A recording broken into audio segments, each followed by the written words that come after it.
جيبوها يا الأولاد، جيبوها يا الأولاد، جيبوها يا الأولاد. الله الله الله الله الله الله الله الله.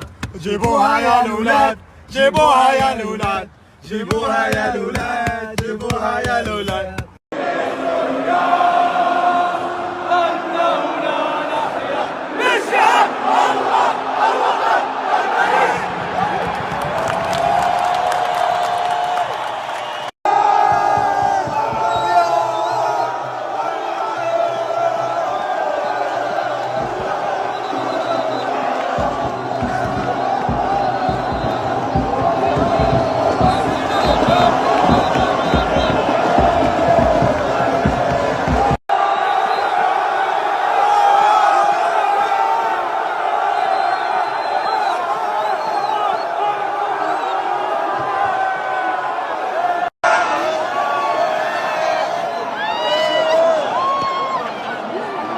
سلت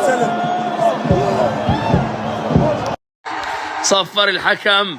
أنا طلبت الصدارة ولا شيء سواها. فعلتها المغرب ورب الكعبة يا إخوان. قلت أريد الصدارة وطلبتها من رجالها. قلت لا يا محمد، يكفينا يا محمد تأهل. قلت لا ما بدي التأهل وكفى. الصدارة بإذن الله تعالى. ما أرى من هذا المنتخب قادر أن يذهب بعيدا وبعيدا جدا في هذا المونديال. مبروك لنا جميعا. المغرب إلى دور ال16، المنتخب للمرة الثانية في تاريخها. يكون فعلا شوط ثاني ممكن نحن صعبنا على نفسنا ابراهيم، صعبنا نفسنا ابراهيم يعني. الله بلاد والله اكيد العطر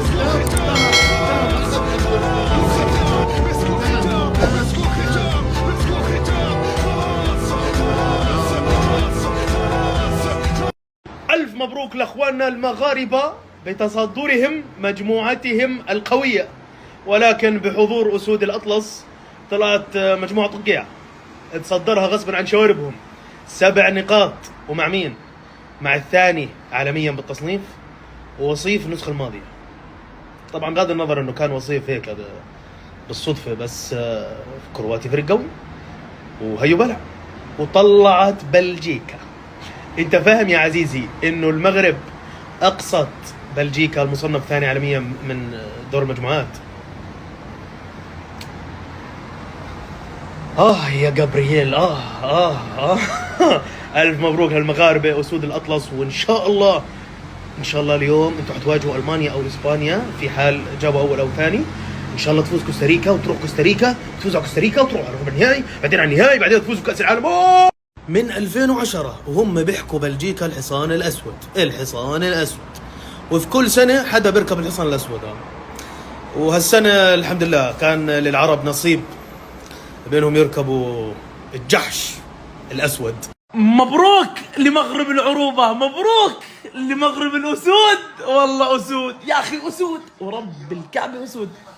للأمانة أسود، صح ولا؟ تأهل بصدارة مع فرق كرواتيا، بلجيكا، كندا، يعني راح يلعبوا مع ألمانيا أو إسبانيا. واه ألف مبروك للشعب المغربي وللمنتخبات أو للشعب العربي جميعا بالتأهل العربي الوحيد الشريف العفيف. وارد لك المنتخبات العربية ما قصرتوا. المغرب مبروك. لدو يا جماعة، مين وصلنا؟ لدو يا باي يا باي. الحمد لله على السلامة. وش الحمد لله على السلامة؟ الحمد لله على السلامة. لدي على المتابعين. لدي هون شوي. لدي هون. هلا يا باي، والله مبسوطة يا باي، والله طابت كان معي مرتين طابت يا باي. الحين في الملعب مثل ما تشوفون بين شوطين، نتيجة 0-0، بس ان شاء الله يا رب المنتخب السعودي قدها وحدود. ان شاء الله نشوف جول واحد على الاقل للمنتخب السعودي ونفوز في هالمباراة ونفوز في الشوط الثاني ان شاء الله. والله اليوم قلبنا احمر، يعني جايين نشجع المغرب. امس شجعنا تونس، وبالامس شجعنا بعد السعودية، واليوم منتخبنا العربي المغربي. ان شاء الله يا رب يعملها ويتأهل ان شاء الله، ونقول مربوحة يا المغرب.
مساء الخير، يعطيكم العافية. متوجهين إلى استاد الثمامة ولمساندة أملنا الوحيد كعرب كمسلمين المنتخب المغربي.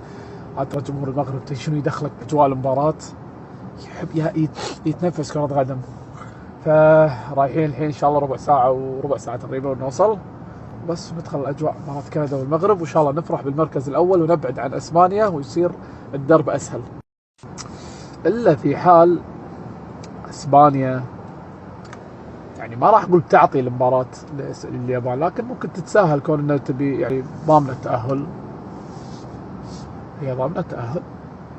اسبانيا 4، المانيا 1، كوستاريكا 3. صح؟ اسبانيا 4، كوستاريكا 3، اليابان 3، المانيا 1.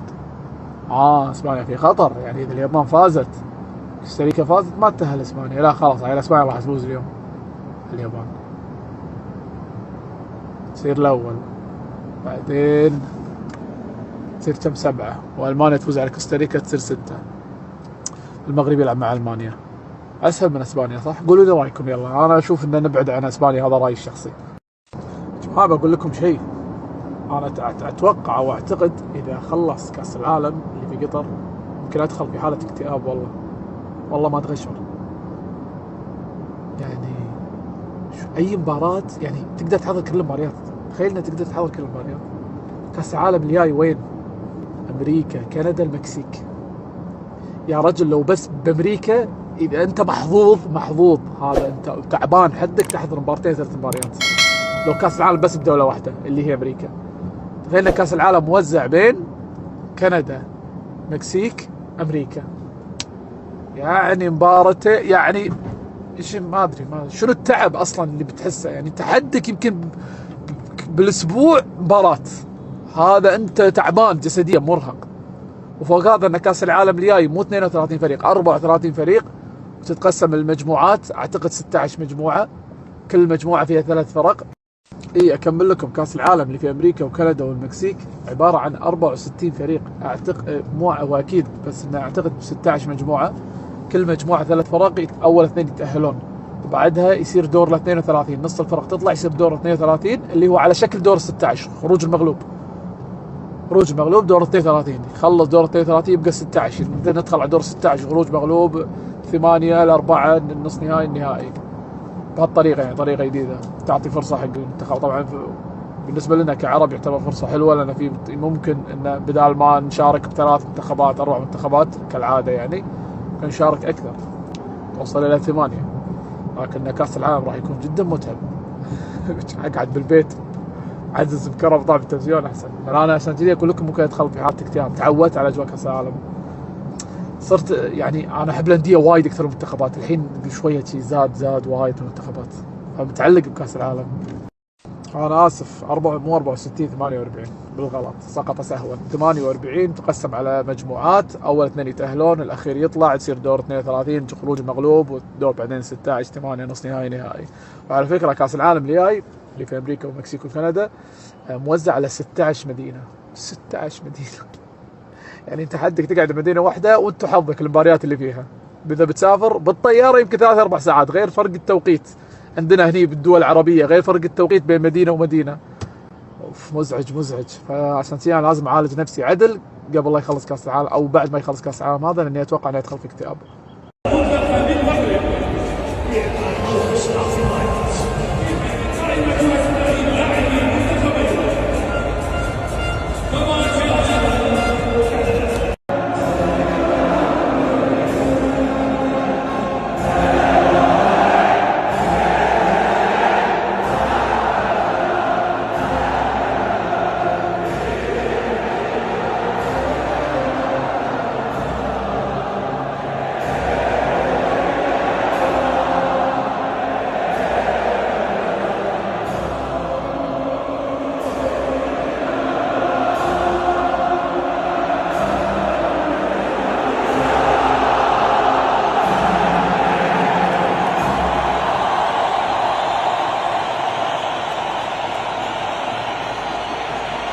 خلصت مباراة المغرب فوزها، ألف مبروك. هيك المغرب تصدرت مجموعة وتأهلت الحمد لله. كان نفسي أروح نحتفل مع بعض بسوق واقف أو بكتارة، بس المشكلة في عندنا مباراة لازم أحضر بين ألمانيا وكوستاريكا، ولازم أطلع على البيت بعده 35 كيلو كثير بعيد، لكن نحتفل بأيام ثانية إن شاء الله. ألف مبروك.